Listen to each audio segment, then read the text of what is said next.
มาจากไทยแลนด์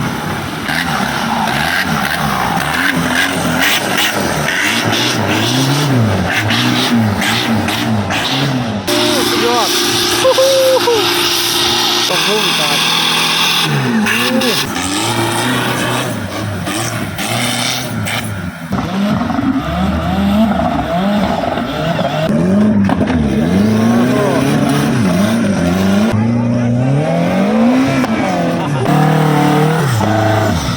สปป.ลาว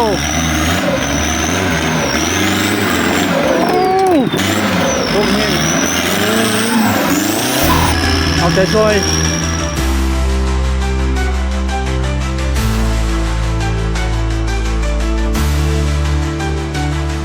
สบายดีทุกคนสบายดี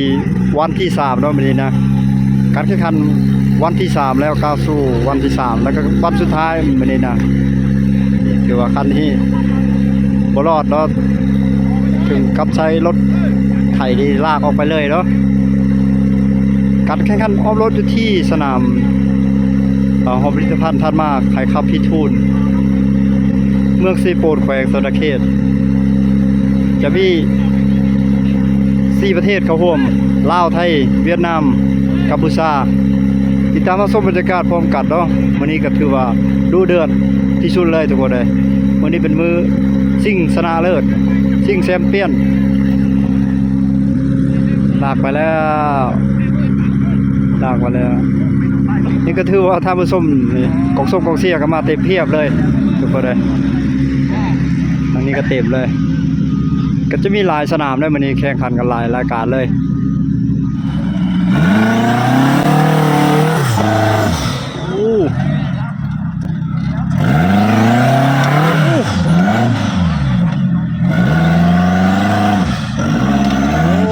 เก่า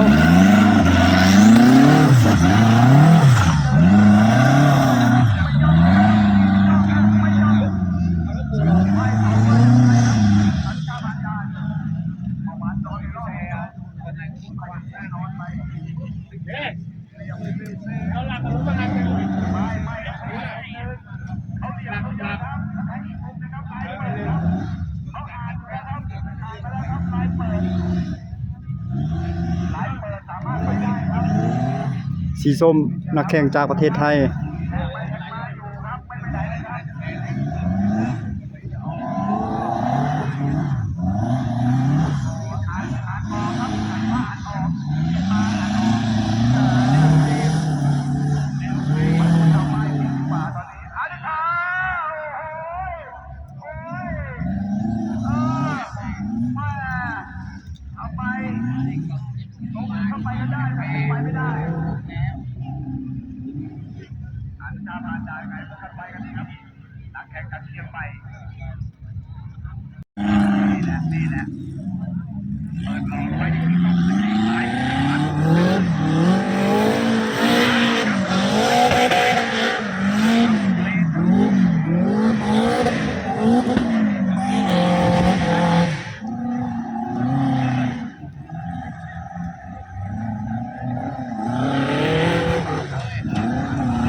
ไปบรอดกลับคืนใช่ไหมครูยกกลับคืนละไม้รอดขี้ตมลายโพดตมขี้โคลนลายโพด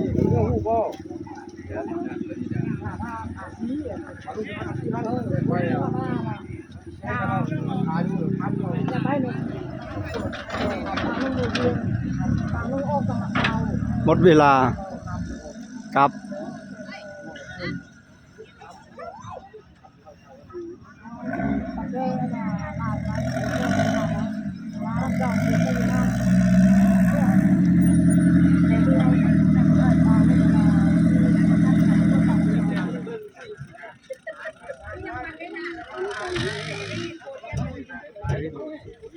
Kamu ke lebih, ke lebih.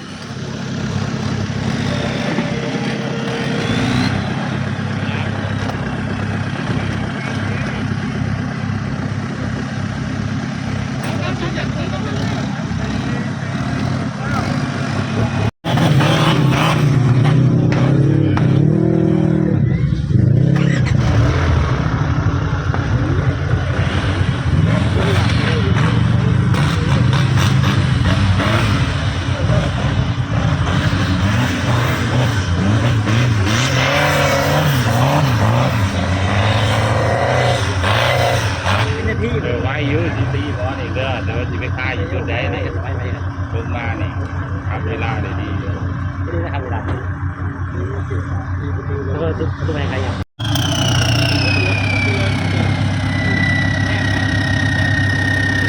มาลุ้นนำกันพูดเลยคันนี้ จะทำเวลาได้น้อยหลายสำใด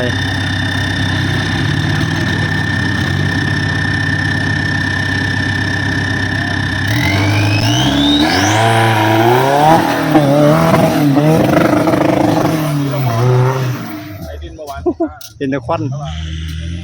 บ่เห็นรถเลย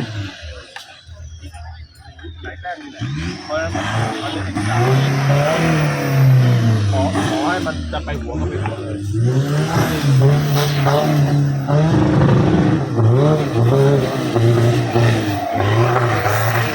ปังมาเลย มาแล้วมาแล้ว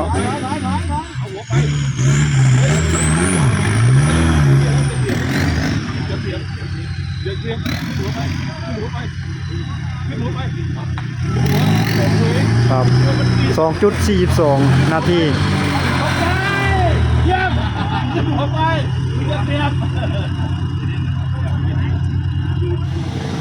มาแล้วมาแล้วเสียงยังโหดนักแข่งจากกัมพูชามาเบิ่งว่าสิเฮ็ดเวลาได้เท่าไหร่ 4.19 นาที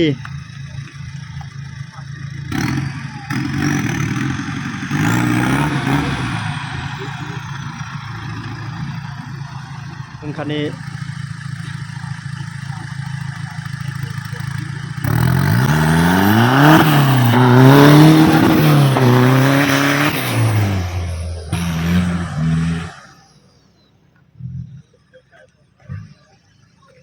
ดีฝุ่นโอ้เกือบหัวซักเกือบตีลังกาเลยมาแล้วคันนี้เราเบิ่งสิเฮ็ดเวลาได้จักนาที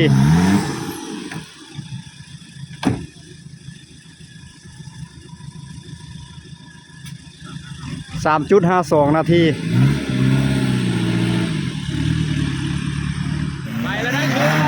แล้วสัตว์สัตว์เพิ่นอยู่อย่างสิงนักแข่งจากสปลาว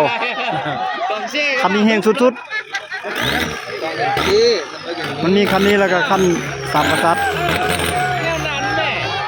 เอาแล้วนั้นแล้วแหละ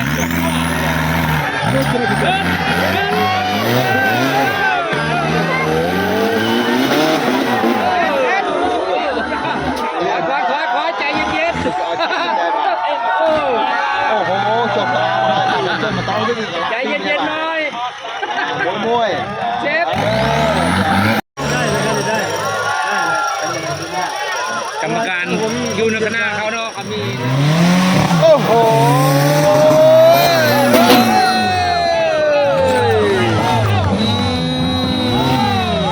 สุดยอดไปเลยอ้า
วมาแล้วฮาร์ดคอร์มาแล้วมันมากๆฮาร์ดคอร์มาแล้วพี่น้อง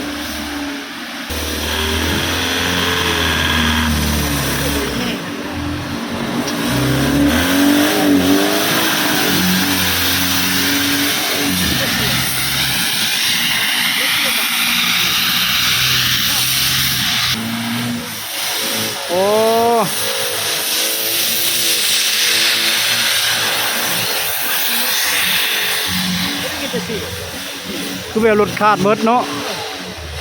คือแผ่นคาดเฮียนเนี่ย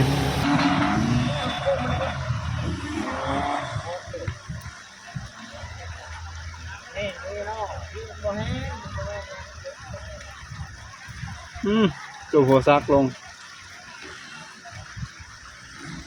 เวียดนามฮาร์ดคอร์คันนี้นะจัดไป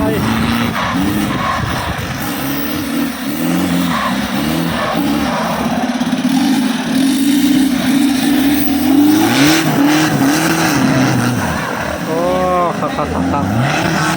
โอ้สุดยอด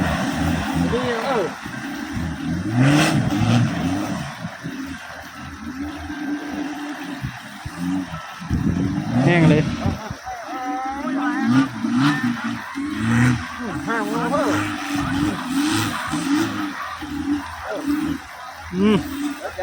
เกือบพิษลาวพิษลาย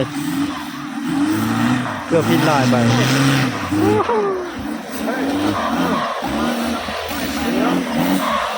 ไทเกอร์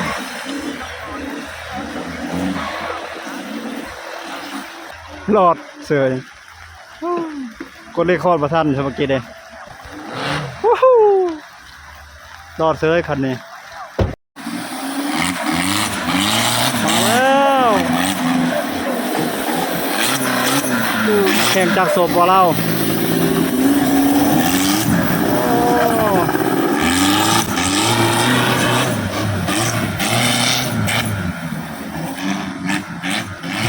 สุดยอดจัดไป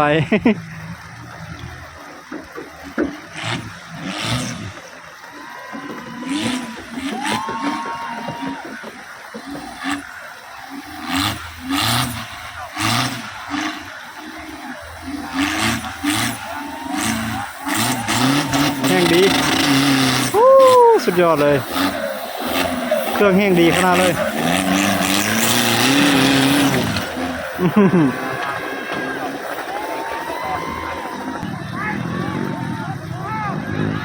โอ้เร็วทีมนี้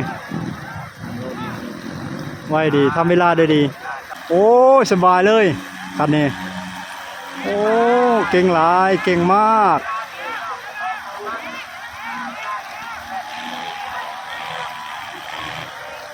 โอ้สุดยอดทำเวลาได้ดีกระ2 นาทีไป3 นาที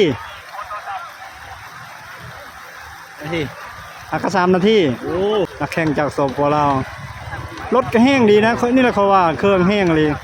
รถคันนี้เสียงบ่ตกเลยกดหยุดเวลาชิลอดป่ะเสียงรถเด้มันก็โหดไปกันยกตลอดเลย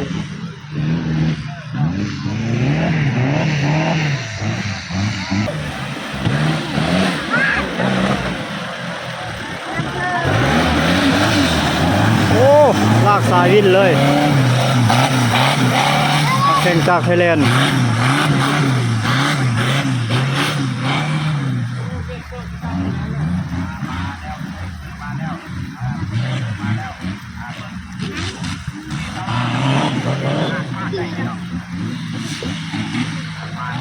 ไปลง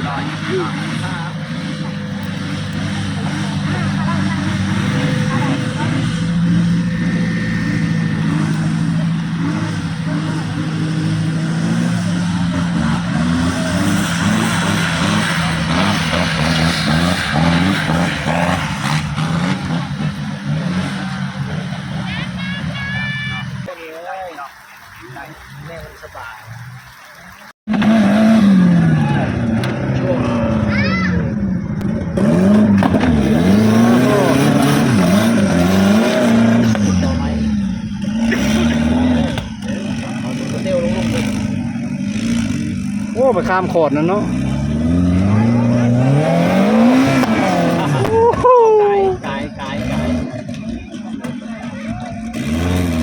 โอ้ตัวยากที่ชุดไปข้ามโขดโอ้ยังไปพุ่นอยู่เนาะ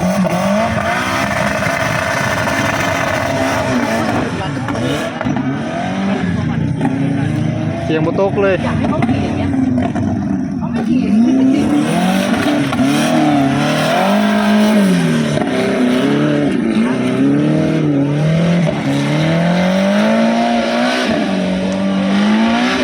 ผู้กายเลย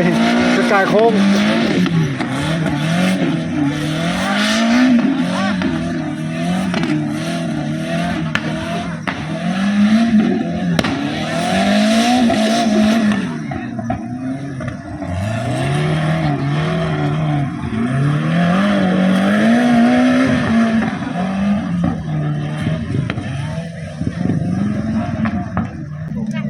แม่เลย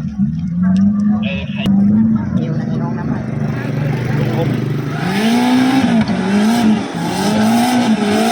โอ้คันนี้โหดโอ้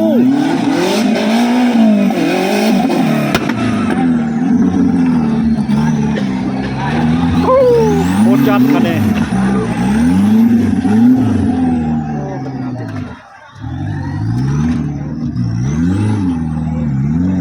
โอ้โอ้โอ้จังไดโอ้ยกล้อ อยู่บนบ่อไม่ใช่เหรอบนบ่อไม่มีอะไร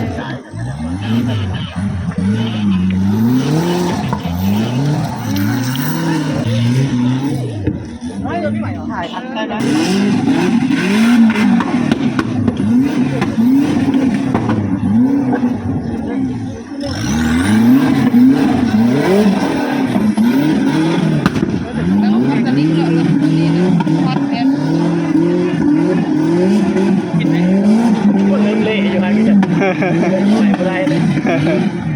เริ่มเละเลยอยู่กัน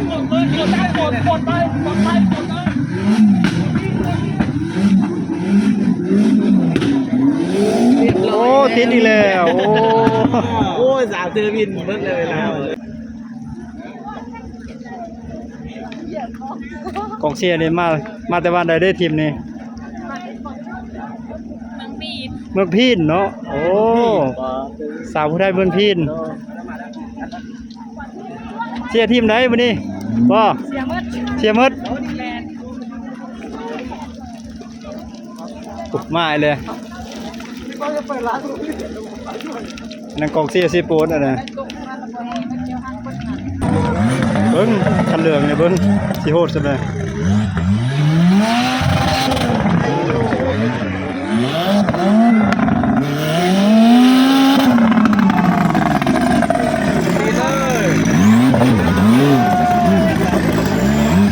โอ้ยสิได้ข้าววันนี้สองสามคน กันนี่ ทาแล้ว โอ้ยติดอยู่นี่เลย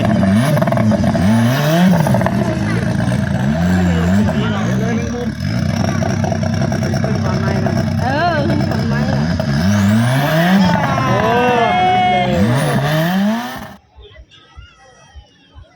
ทาบุซุมทาบุเซียข้างนอก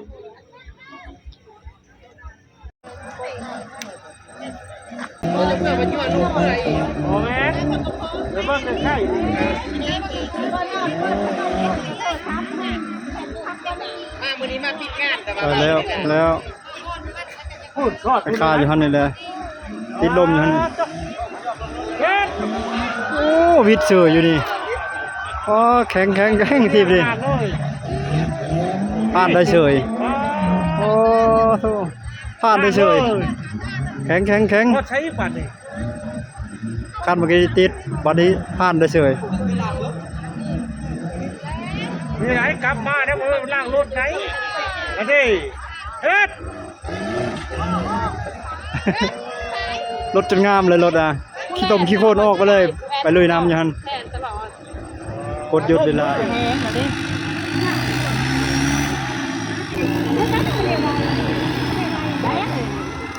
เจอตอนนั้นเลยได้ฮะ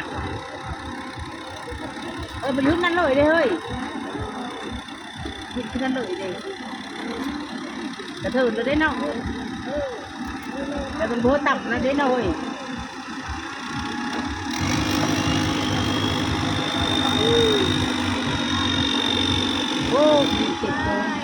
มาแล้วทีมงานสร้างป่าสปปลาว ผิดพลาดหน่อยนึงลงแห้ง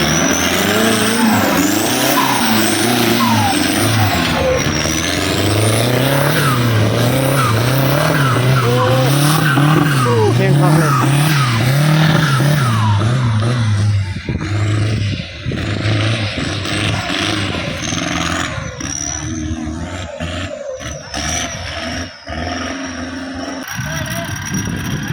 จวด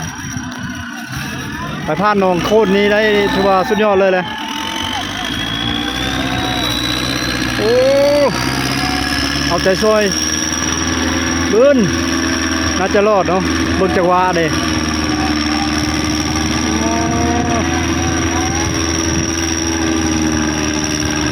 เบิ้นโอ้รอดทีมงานสร้างป่าทุกคนลงไปกันสอบว่าเล่าโอ้สุดยอดนะครับเก่งหลาย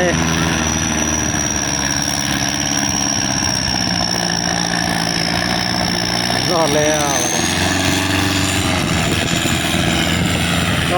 วโอ้อ้าวเก่งหลายสุดยอดมาแล้วโอ้ทีมนี้มาจากไทยแลนด์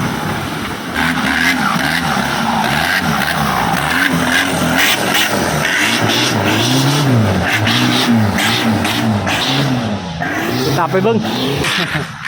โอ้สุดยอดมากดูเลยโอ้ดึงกดดิ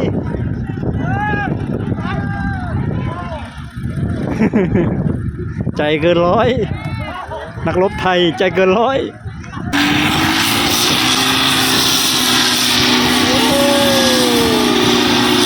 ยอดยอด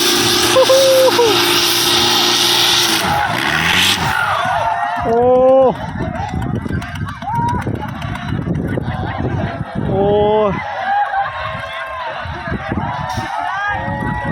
สงสารนะครับสำโรงเด้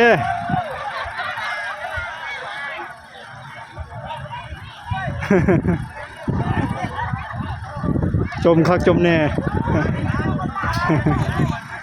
สู้ๆว้าจนลอยเลยเนาะต้มขี้โคลนหลายเลยย่างจะบ่ได้จนลอยเอา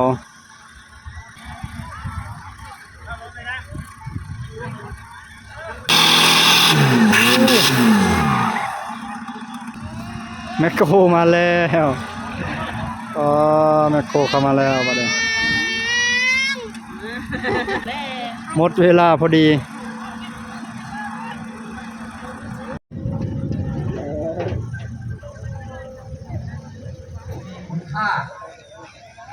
ขอเรียนเชิญนะครับเป็นโคเลเวอร์ก็ได้ไดเวอร์ก็ได้นะครับตัวแทนเราไม่รับนะฮะเราไม่ให้ตัวแทนเราไม่ให้นะครับใส่เสื้อทีมของท่านมาได้เลยนะ ตอนนี้กำลังจะปิดการแข่งขัน ของท่านมาก รรมการเพิ่นกำลังสรุปผลการแข่งขันว่าผู้ใดได้แชมป์ผู้ใดได้รองเนาะใน3สายแหละนั่นก็คือสายฮาร์ดคอร์แล้วก็สายเที่ยวป่าแล้วก็ซุปเปอร์โอเพ่น